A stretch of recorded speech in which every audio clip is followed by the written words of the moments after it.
Hello बच्चों, welcome to my channel. देखिए number system हम लोग शुरू करने वाले हैं। नंबर सिस्टम का थोड़ा सा हो चुका है, जिसका हम थोड़ा सा ओवरव्यू दे देते हैं, उसके बाद तब आगे चलते हैं। ओके, चलिए। नंबर सिस्टम में आता है रियल नंबर, जो कि दो तरह का होता है, irrational and rational. irrational and rational number.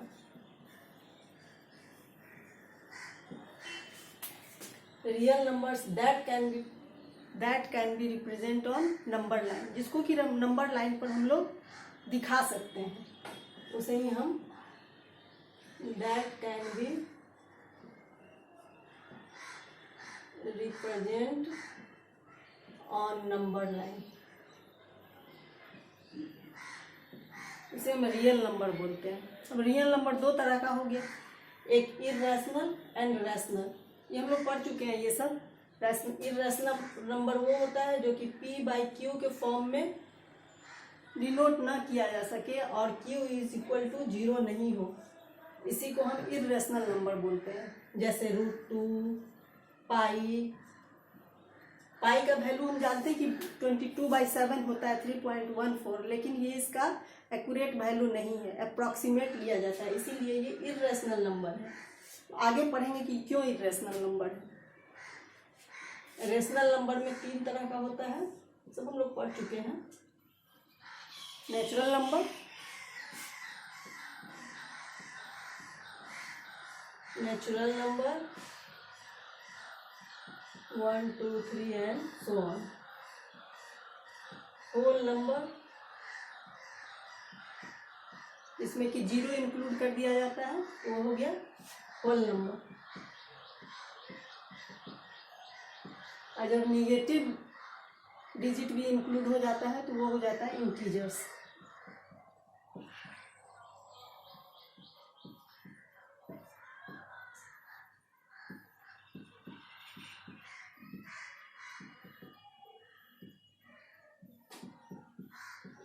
तो ये हो जाता है इंटीजर्स। ये तीनों को मिला के हो गया रेशनल नंबर। रेशनल नंबर जिसको कि p/q के फॉर्म में रिप्रेजेंट किया जा सके, इसमें p and q are integers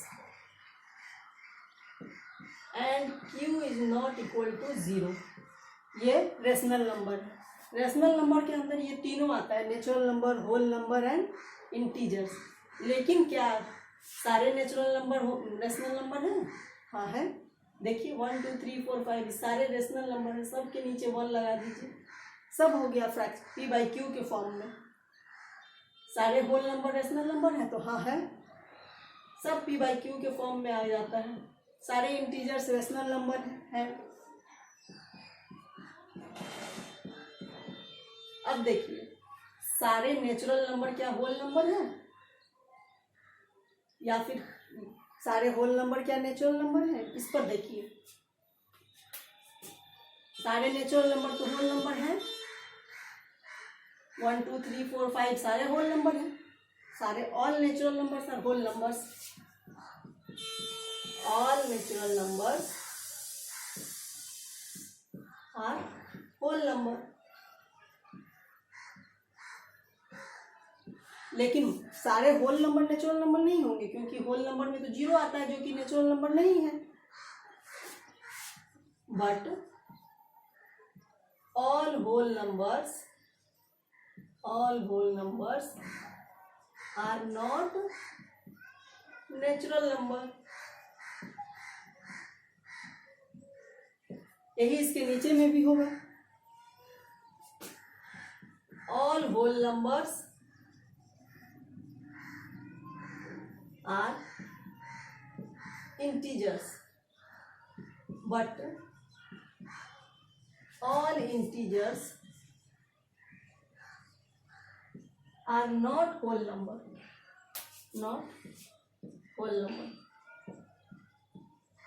सभी इंटीजर होल नंबर नहीं है। कैसे रहेंगे? देखिए इसमें निगेटिव भी है, होल नंबर निगेटिव होते हैं? नहीं होते हैं। तो इस तरह से ये हो गया।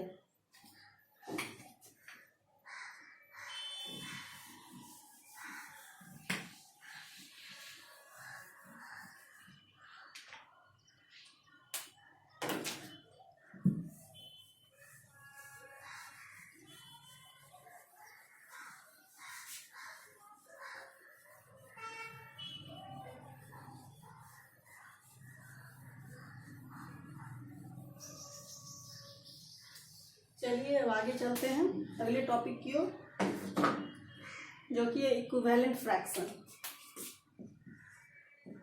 Equivalent fraction. अब ये इक्विवेलेंट फ्रैक्शन क्या है? 1/2 एक फ्रैक्शन है, इसका इक्विवेलेंट फ्रैक्शन कैसे निकालेंगे? देखिए, जब हम न्यूमरेटर और डिनोमिनेटर दोनों में सेम डिजिट से मल्टीप्लाई कर देते हैं तो नंबर सेम रह जाता है। जैसे ये देखिए, इसको हम 2 से न्यूमरेटर और डिनोमिनेटर दोनों में हम मल्टीप्लाई कर दिए तो ये सेम नंबर रह गया। 2/4 को जब हम सिंप्लीफाई करेंगे तो ये 1/2 आ जाएगा। इसी तरह से 1/2 में अगर हम 3 से मल्टीप्लाई कर देते हैं न्यूमरेटर और डिनोमिनेटर दोनों में तो भी ये सेम रह जाता है। इसी को कहा जाता है इक्विवेलेंट। ये एक दूसरे का इक्विवेलेंट फ्रैक्शन है। जैसे 1/2 बराबर 2/4 बराबर 3/6, ये सब एक ही है। इसको जब हम कैंसिल आउट करेंगे तो ये देखिए 1/2 हो जाएगा, ये भी 1/2 हो जाएगा। लेकिन जब इसको नंबर लाइन पर हम लोग दिखाते हैं तो इसके स्मॉलेस्ट फॉर्म में दिखाते हैं। जैसे दे देगा कि 2/4 को नंबर लाइन पर लोकेट कीजिए, तो इसको स्मॉलेस्ट फॉर्म में हम लाके ही इसको दिखाएंगे। और स्मॉलेस्ट फॉर्म क्या होता है? ऐसा फॉर्म जिसका फैक्टर 1 के अलावा और कोई ना हो। जैसे देखिए 1 और 2 का फैक्टर 1 के अलावा कोई है, लेकिन 3 और 6 का तो है, इसलिए स्मॉलेस्ट फैक्टर है। 3 को हम कैंसिल आउट कर सकते हैं। देखिए 3 का फैक्टर क्या है? 3 और 6 को हम क्या लिख सकते हैं? देखिए 3 को हम 3 लिख सकते हैं, 3 × 1। इसको क्या लिख सकते हैं? 3 × 2 × 1। ये सब कैंसिल आउट हो गया, 1/2 बच गया। तो ये इसका स्मॉलेस्ट फॉर्म हो गया 1/2। इसी को हम नंबर लाइन पर डिनोट करते हैं। जैसे कि कोई भी फ्रैक्शन है 2/5, इसका कह रहा है फाइंड 5 इक्विवेलेंट फ्रैक्शन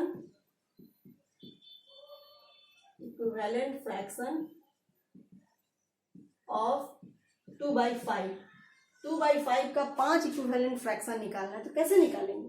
अब न्यूमरेटर और डिनोमिनेटर दोनों में अगर सेम डिजिट से हम मल्टीप्लाई करते हैं तो सेम रहता है, वही उसका इक्विवेलेंट फ्रैक्शन होता है। देखिए 2/5 है, इसको 2 से हम मल्टीप्लाई कर दिए, ऊपर भी और नीचे भी सेम रह गया, और यही इसका इक्विवेलेंट फ्रैक्शन है। ये हो गया। 5 निकालना है तो कर दीजिए, 2 से किए ऊपर नीचे, 3 से कर दीजिए, 4 से कर दीजिए, 5 से कर दीजिए। ये आता है, ये एग्जाम में आता है।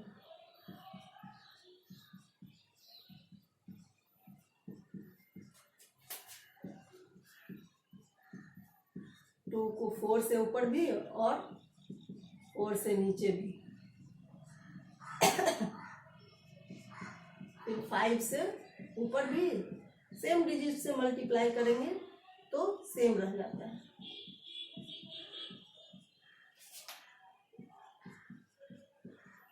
सिक्स से न्यूमरेटर में भी और डिनोमिनेटर में भी। ऐसे हमें 5 इक्विवेलेंट फ्रैक्शन निकल गया। तो ये इक्विवेलेंट फ्रैक्शन का ये टॉपिक था। चलिए अब आगे बढ़ते हैं।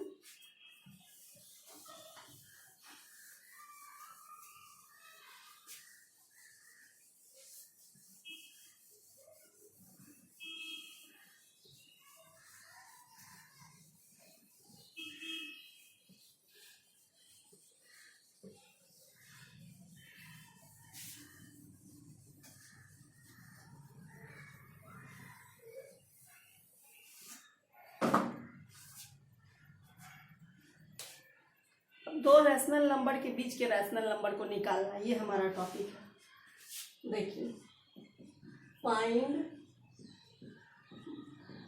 रैशनल नंबर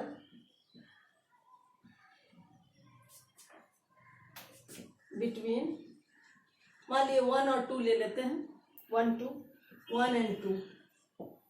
तो देखिए 1 और 2 के बीच के सबसे पहले तो बिटवीन का निकालना है। तो कैसे निकालेंगे हम? जो भी बिटवीन का निकलेगा वो क्या होगा? बीच का, इससे बड़ा होगा और इससे छोटा होगा। तो इसको ऐसे निकालते हैं 1 + 2/2 यानी कि 3/2। 3/2 1 और 2 के बीच का रैशनल नंबर है। अब मान लिए कि ये दोनों के बीच का हम निकालना है हमको। 1 + 3/2 इतना आएगा 5/4। इसके बीच का आ गया 5/4। अब इसके बीच का निकालते हैं 3/2 + 2/2 यानी कि 7/4। इसके बीच का आ गया 7/4। इस तरह से हम रैशनल नंबर, अब ये तो हम इसके बीच का ऐसे निकाले। एक बार में ही अगर हम निकालना चाहते हैं रैशनल नंबर, मान लीजिए कि 1 और 2 के बीच का 6 रैशनल नंबर का रहा है, 6 रैशनल नंबर, 5 रैशनल नंबर, ये निकालिए। तो कैसे निकालेंगे? देखिए, फाइंड 5 रैशनल नंबर्स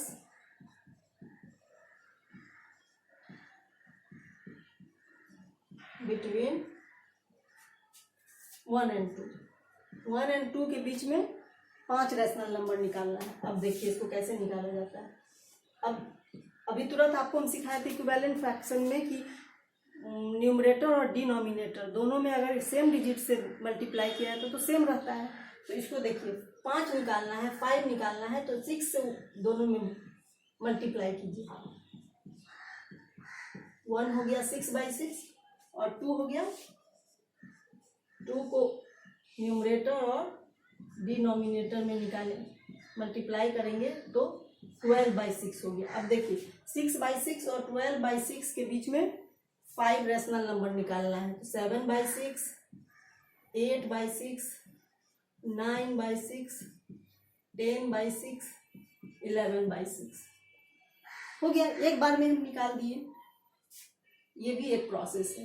देखिए 1 2 3 4 5 रैशनल नंबर निकल गया। उसी तरह अगर कोई फ्रैक्शन के रूप में दिया हुआ है, जैसे कि find 5 rational numbers between 3/5 and 4/5। 3/5 और 4/5 के बीच में निकालना है। इसमें भी वही काम करना है। देखिए 5 निकालना है तो हम इसको इक्विवेलेंट फ्रैक्शन में बदल देंगे, 6 से मल्टीप्लाई कर देंगे ऊपर नीचे, कितना आ जाएगा 18/30। और ये कितना आ जाएगा 4/5 को 6 से करेंगे न्यूमरेटर और डिनोमिनेटर दोनों में, तो 24/30। अब देखिए 18/30 और 24/30 इसके बीच का लिख देंगे 19/30, 20/30, 21/30, 22/30, 23/30। 1 2 3 4 5 रैशनल नंबर्स आ गया। इस तरह से फ्रैक्शन का भी हम लोग निकाल लेते हैं। तो ये 3 तरह का हो गया, समझ गया। 1 और 2 के बीच में कोई भी डिजिट के बीच में निकालना है तो एवरेज की तरह से हम निकाल देंगे, बाई 2 कर देंगे। फिर वो दोनों के बीच में निकालेंगे, वो दोनों के बीच में ऐसे करके निकालेंगे। एक बार में निकालना है तो ऐसे इक्विवेलेंट फ्रैक्शन करके निकाल लेंगे। फ्रैक्शन का निकालना है तो इस तरह से निकाल लेंगे। ये 3 टाइप हो गया। चलिए आगे चलते हैं।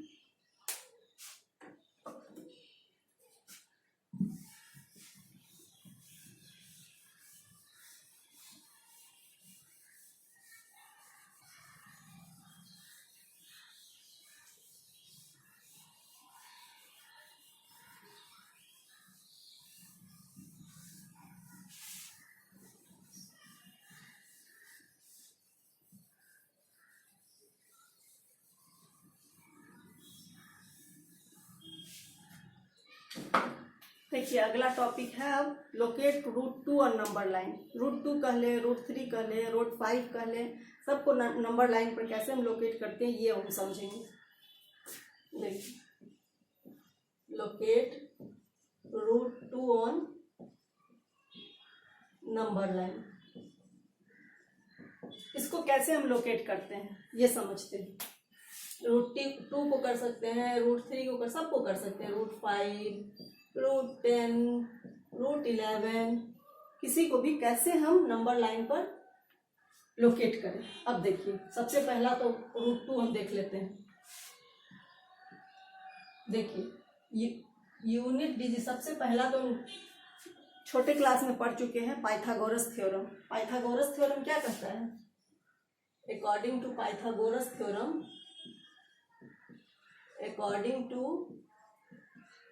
पाइथागोरस थ्योरम,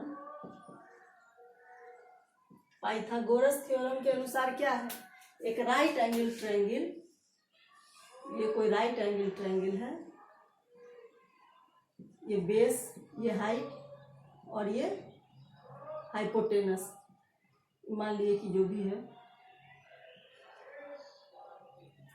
है ये जो है हाइपोटेनस जो है, इसी जो है ये b² + h² होता है। ये हम लोग पढ़ चुके हैं, इसको ऐसे भी लिख सकते हैं। पहले ये किए, इसका स्क्वायर ये दोनों के स्क्वायर के बराबर, तब इसको सॉल्व करके इसी से हम ये निकालेंगे, पाइथागोरस थ्योरम के अनुसार ही ये निकालेंगे। देखिए √2 निकालने के लिए सबसे पहले एक यूनिट लेंथ लेते हैं, 1 है, ठीक है। ये 1 लेंथ लिए, इस पर एक परपेंडिकुलर डाले 1 लेंथ का, ये भी 1 लेंथ है, तो क्या हो गया? राइट एंगल ट्रायंगल हो गया ये। और ये दोनों को जब हम मिलाते हैं, ये दोनों को जब हम मिलाते हैं तो यही हमारा √2 होता है। देखिए कैसे, ABC इसको मान लेते हैं, ठीक है। अब देखिए पाइथागोरस थ्योरम के अनुसार AC = क्या होगा? AB का स्क्वायर प्लस BC का स्क्वायर, ठीक है। AB क्या है? 1 का स्क्वायर है। BC क्या है? 1 का स्क्वायर है। 1 का स्क्वायर प्लस 1 का स्क्वायर 2 हो जाएगा। ये 1 का स्क्वायर 1 हो गया, फिर 1 का स्क्वायर 1 हो गया, 1 + 1 क्या हो गया? 2 हो गया, यानी कि √2। तो AC क्या हो गया? √2 हो गया। अब इसको क्या करेंगे? इतना मेजर करके यहाँ से, अब इसको आगे एक्सटेंड कर देंगे और इतना मेजर करके इससे एक आर्क खींच देंगे यहाँ ऐसे, और यही हमारा √2 होगा, ठीक है। अब देखिए, अब √3 कैसे प्लॉट करें? जब भी कोई भी हम प्लॉट करते हैं √3, √5, तो उसके पहले हमको उसका जितना हमको प्लॉट करना रहता है, मान लीजिए हमको √3 प्लॉट करना है, तो हमको √3 - 1 हमको, मतलब √2 हमको प्लॉट करना होगा, उसके बाद ही √3 हमको मिलेगा, ओके। तो √3 प्लॉट करने के लिए मेरे पास तो √2 है ही, √2 के ऊपर हम √3, तो क्या करेंगे? देखिए √2 है, अब √2 के ऊपर हम 1 यूनिट का ये परपेंडिकुलर खींचेंगे और फिर इसको मिला देंगे। अब देखिए, अब इसको मान लिए नाम देते हैं AD बराबर क्या हो जाएगा? ये तो √2 है, √2 का स्क्वायर प्लस 1 का स्क्वायर कितना हो जाएगा? √2 का स्क्वायर तो 2 हो गया, प्लस 1 √3। अब इसको इतना मेजर करके यहाँ से आर्क खींच देंगे, तो यही नंबर लाइन पर √3 हो जाएगा। इसी तरह से मान लिए √10 का करना है, √11 का करना है, तो √10 का करना है तो हमको √9 हमको पता करना होगा। तो √9 तो हम जानते हैं कि 3 होता है, √9 हमको चाहिए, तो √9 चाहिए, तो √9 तो हमको ये 3 ऐसे मिल जाएगा, नंबर लाइन पर ही मिल जाएगा, 3 मान लिए ये हो गया। और एक यूनिट ऊपर हम खींच देंगे इसका परपेंडिकुलर, तो देखिए क्या होगा? ये मान लिए कि A है, ये B है और ये C है, ठीक है। AC क्या होगा? ये क्या है? ये 3 है, 3 का स्क्वायर प्लस ये 1 है, 1 का स्क्वायर, 9 + 1 यानी कि √10। ये हमको मिल गया √10। अब जब हमको √10 मिल गया तो √11 भी हम निकाल लेंगे। √10 इसके ऊपर परपेंडिकुलर डाल देंगे हम 1 यूनिट का, उसके बाद इसको हम मिला देंगे और ये जितना आएगा इसको हम नंबर लाइन पर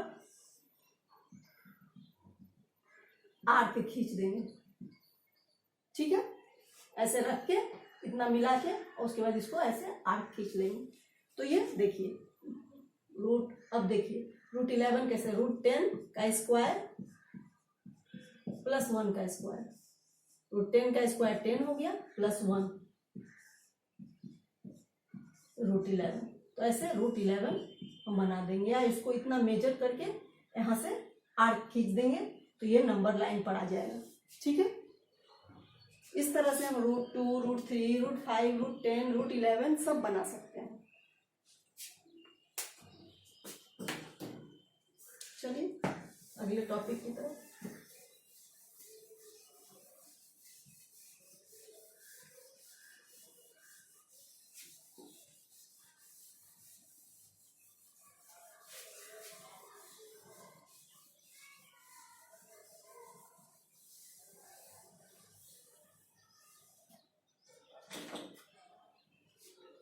देखिए अब decimal expansion, decimal expansion of real number, decimal expansion of real numbers।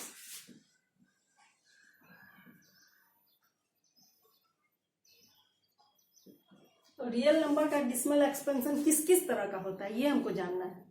तो रियल नंबर का डिसिमल एक्सपेंशन 3 तरह का होता है।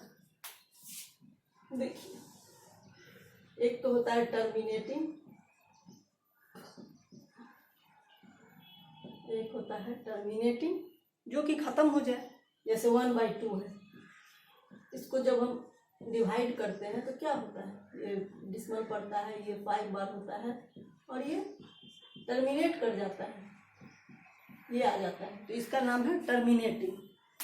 और दूसरा होता है नॉन टर्मिनेटिंग।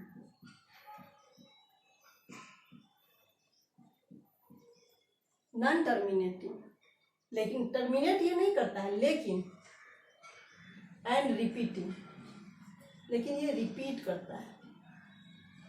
जैसे 10/3, 10/3 को आप डिवाइड कीजिए, क्या होगा देखिए 3 3 या 9, एक डिसिमल पड़ा, फिर 3, फिर 9, मतलब ये आता जाएगा, 3 अब आता जाएगा, ये खत्म नहीं होगा, 1 आता जाएगा, ऐसे ये रिपीट होता जाएगा। इसका नाम है टर्मिनेट। तो ये नहीं कर रहा है लेकिन रिपीट कर रहा है, वही डिजिट बार बार आ रहा है, तो इसका नाम है non terminating and repeating.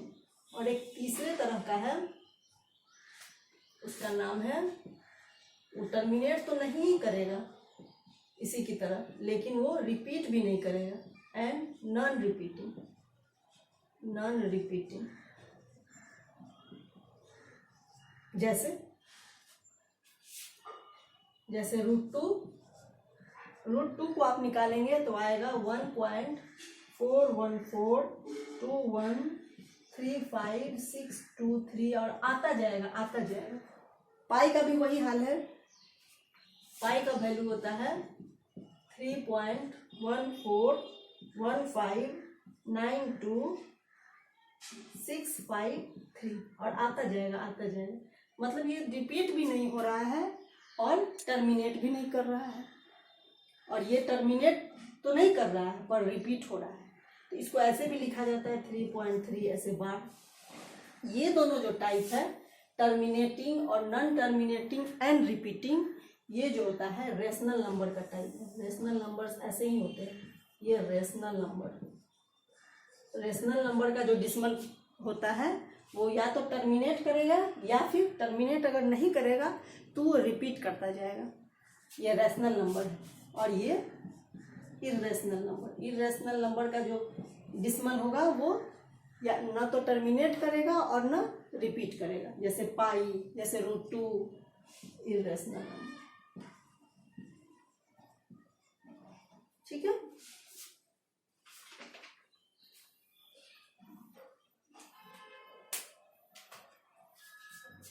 Okay.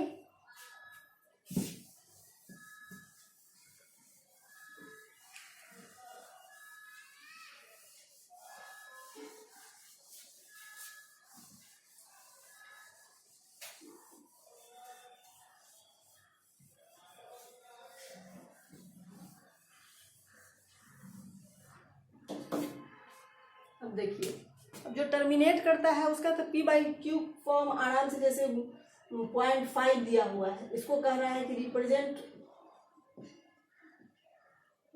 As P by Q, तो इसको तुम तुरंत कर देंगे, 5/10 कर देंगे और ये 1/2 हो जाएगा।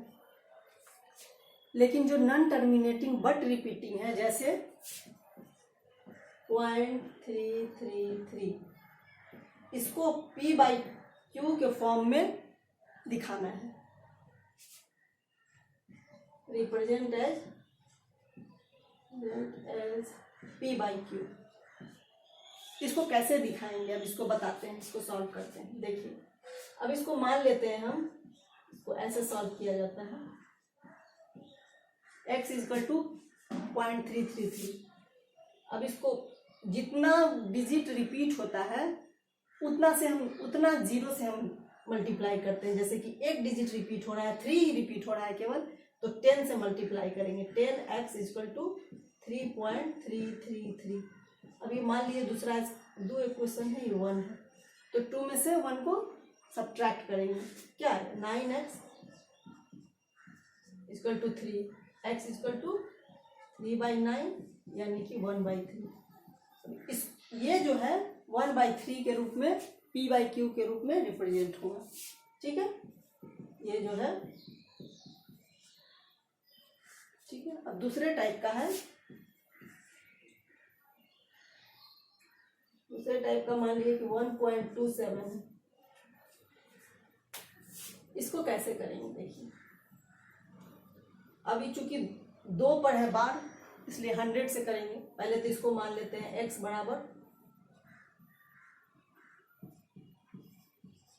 272727। अब इसको 100 से मल्टीप्लाई कर देते हैं, तो 2 डिजिट इधर हो जाएगा,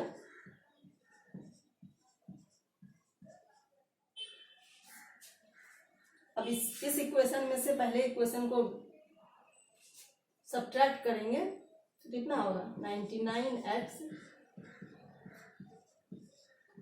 =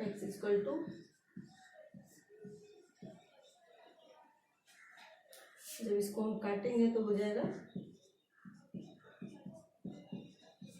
मतलब इसको इस फॉर्म में हम लिख सकते हैं। ठीक है, अब तीसरे तरह का है, देखिए तीसरा क्या है। अब देखिए 2 पर बार लगा हुआ है और 1 पर नहीं लगा हुआ है, तो इस तरह को सॉल्व करते हैं। x =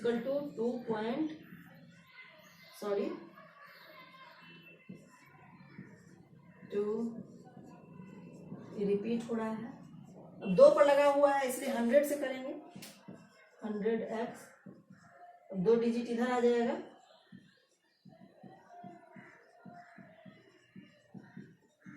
देखना ये है इस सब बनाने में कि इसमें 3 डिजिट हम 3 बार रिपीट करवा रहे हैं, जिसमें भी 3 बार रिपीट, ताकि हमको सब्ट्रैक्शन करने में आसानी हो। 99 हो जाएगा और ये हो जाएगा 3, तो x हो जाएगा,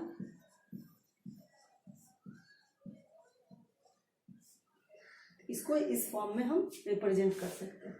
ये हो गया 3 टाइप हम बता दिए। चलिए